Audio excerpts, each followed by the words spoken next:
Hello everyone, I'm Jules. I'm a researcher at Fortis in the Neuromorphic Computing department, and in today's video I will present different techniques for object detection and tracking with an event-based camera. To ensure a good understanding of this content, I recommend you to watch the previous video introducing neuromorphic computing and event-based vision available here.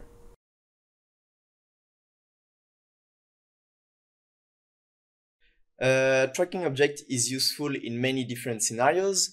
You can track the body joint of the body for biomechanical analysis, pedestrian or obstacle for obstacle avoidance in autonomous driving, or tracking a ball in a soccer or a baseball match, for example.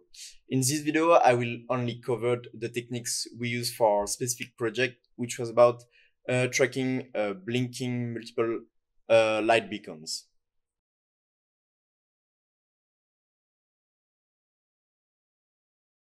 So detecting an object is the first step when you want to track it. There are different ways of doing this depending on the task chosen. For example, how big is your object? Which size has your object? How does the background look like? And what kind of motion is your object doing? Is it moving fast or slow? And don't forget that we are also using an event-based camera. And this paradigm shift is very important compared to traditional camera. We cannot rely on colors anymore, just on brightness changes. But on the other side, we have a much better temporal resolution, and you will see later that it matters a lot for our use case.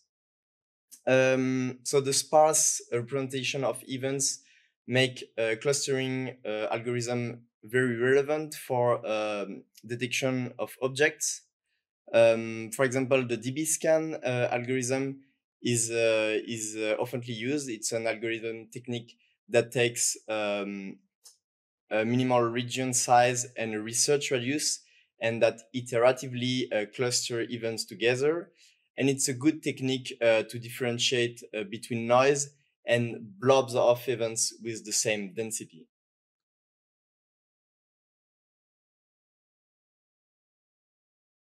In recent years, convolutional neural networks have proven to be also very efficient for object detection, and even can be accumulated into frames. And then you can apply those convolutional neural networks to it, as you can do for traditional frame-based camera. So some famous network for object recognition are YOLO, for instance. But here, since we have events, we also have the time information. And you can also accumulate events in not frames, but in 3D blocks, where you keep as well this time queue. And then you can apply spiking neural network and 3D convolutions. And it's also a very good way to detect object, because you can also rely on the motion of the object and not only on their shape.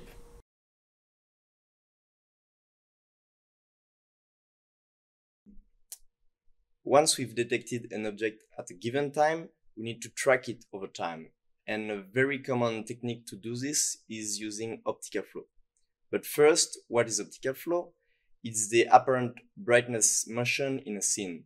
It means that from one frame to the next, we try to estimate where did each pixel or object went. With the assumption of the constant brightness assumption, this can be mathematically formulated with this formula. So if we take the brightness of a pixel in a frame at the coordinate x, y, we try to find the same brightness in the next frame at coordinate x plus u and y plus v, and then the optical flow vector is uv. So for this, we can use algorithmic methods such as the Lucas-Canade, or more recently convolutional neural networks such as FireNet or FlowNet. And as I said previously, we can now accumulate events into frame and apply existing optical flow techniques for event-based vision.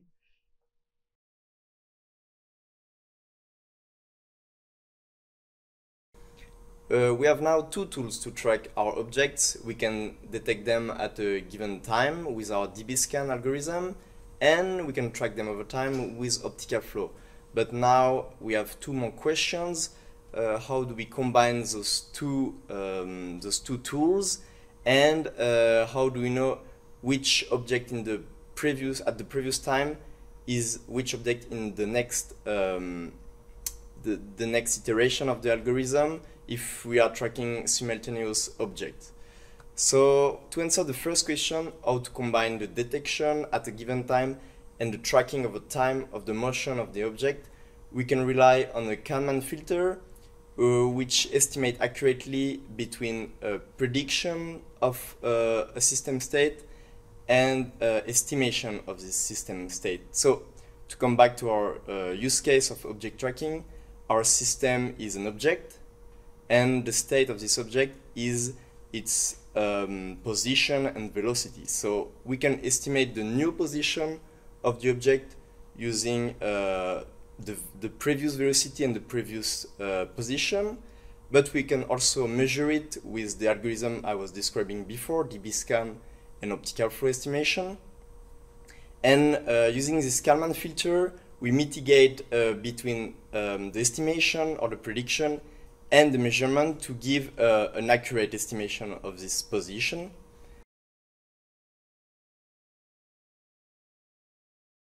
So the next question to answer is, how do we accurately match between the newly detected object and the object that we already tracked before?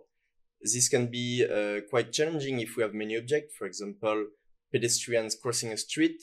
You have all the pedestrians crossing each other and overlapping, and it can be hard to know whether this pedestrian before is this in the next frame.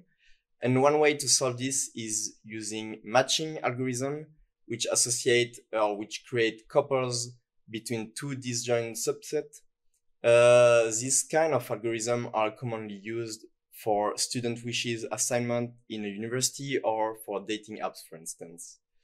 One way to formulate mathematically this problem is by taking the linear assignment problem, where you try to minimize the sum of cost function associated to couples.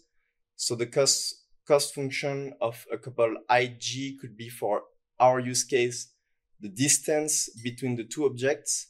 And the idea behind this is that by minimizing the sum of the cost, you try to associate the most similar objects together. So in our case, we try to associate from one frame to the other objects that are closer together. And more complex cost function could, additionally to the distance, include also the shape or the size or the motion of objects. So to keep a coherent matching between objects.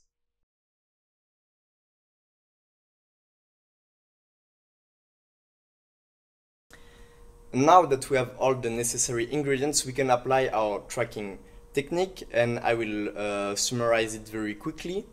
So first, you detect objects at a given time, and then you track it with optical flow techniques to estimate the motion of this object.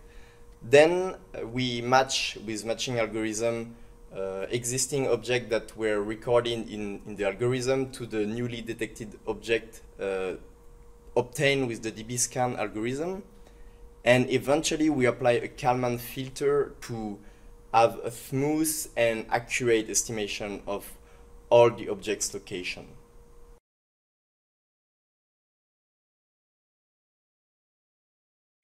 To illustrate those theoretical principles, I will now present you one of the projects we conducted at Fortis called the Famous Project.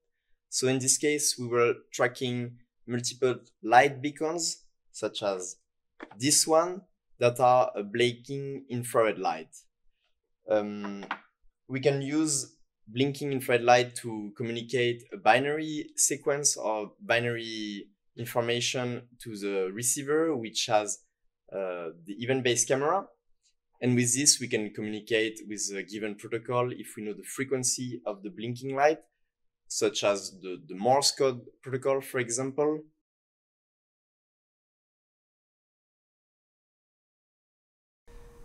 So the aim of using blinking light beacons communicating a binary sequence is to additionally to track the beacon's position, get extra information and have a communication channel between the emitter, which is the light beacon, and the event-based camera. So it's an alternative to Wi-Fi solution with a direct line of sight property, meaning that the light beacon must be in the field of view of the event-based camera to have this communication. And it can also be used as an alternative to GPS solution in GPS denied environment, or where a GPS signal can be weak or sometimes not very accurate. For example, indoor environments such as warehouse or a construction site. And compared to Wi-Fi solution, it's also much cheaper and much faster to install. You don't need Wi-Fi installation setup with grid of anchors.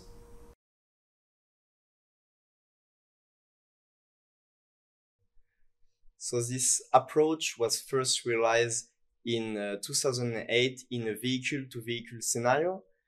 In this project, traditional frame-based camera was used and placed on front of a car, and was tracking emitters at the back of the cars in front or on road sign. And there the aim was to track the location of the cars in front, on which line are these cars, and also maybe their speed or whether the car is braking or not. And for road signs, what information is given by this road sign. But at this time, as I said, we were using a frame-based camera, and there was a problem called binning problem, meaning that either the temporal or the spatial resolution of the camera is limited. So it's either limiting, in case of the spatial resolution, the accuracy of tracking the object in front, or the communication frequency if we limit the temporal resolution of the camera. Nowadays, the camera, the frame-based camera can have much better performances and much higher frame rate with very good spatial resolutions, but it comes at the cost of very expensive cameras, very heavy and consuming a lot of powers, and they also have a very high frame rate, meaning that you need to compute a lot of information compared to the information you really need, which is the position of the object and the blinking frequency to communicate with it.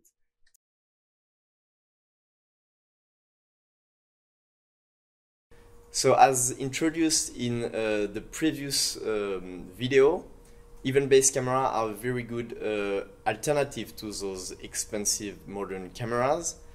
For example, this one is only about 20 grams and still have a HD resolution with above 1000 Hz temporal resolution. But as said before, we also need to shift our paradigm when using event instead of frames. So I was saying that we're using the blinking of a beacon to communicate binary information. Here we cannot rely on the state of the light, but we have to rely on transition, because the event-based camera only captures the brightness changes. But it's still possible to retrieve a binary frequency from blinking light. For example, when the light is switched on, we can consider it as a 1, and when the light is switched off, we consider this transition as a 0.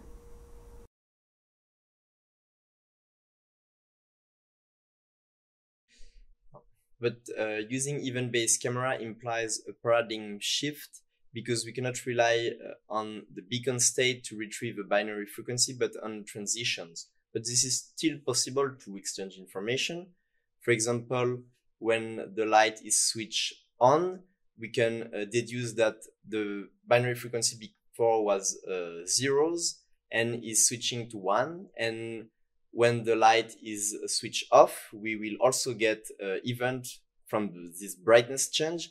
And we can know that we had 1s in the binary sequence before and 0 now. The 0 in the sequence stands for a light being turned off, and a 1 stands for a light being turned on.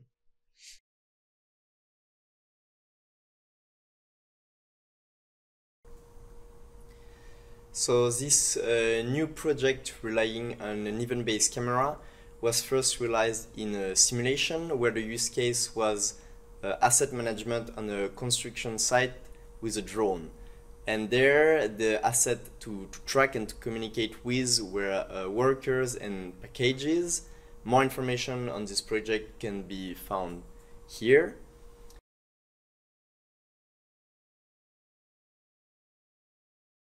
After this first simulation, used as a proof of concept, we implemented this use case with a real hardware drone and with real light beacons constituted of 4 LEDs and a Bluetooth antenna. So we could switch off the payload of these beacons, meaning that we can choose the information we want to communicate.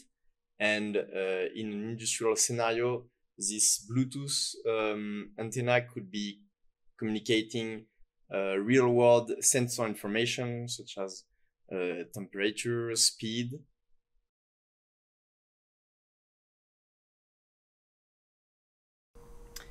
And of course, in this new project, we also used an actual hardware event-based camera, and we're able to communicate at a frequency up to 5,000 Hertz and to track objects.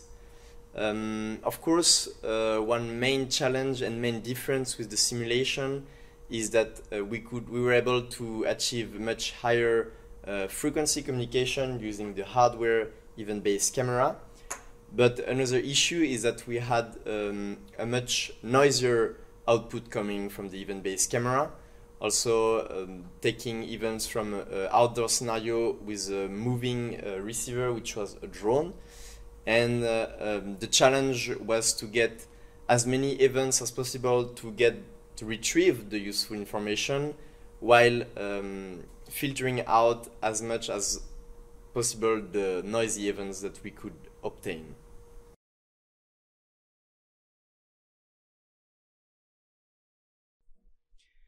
So to conclude here, you can find the architecture of this project, where you can find the different techniques I mentioned earlier in this video, and also other decoding technique to retrieve the binary sequence from the beacons. This application illustrates a way to exploit the potential of event-based camera and a way to port classical algorithmic or neural network techniques to the event-based paradigm. Thank you for watching this video.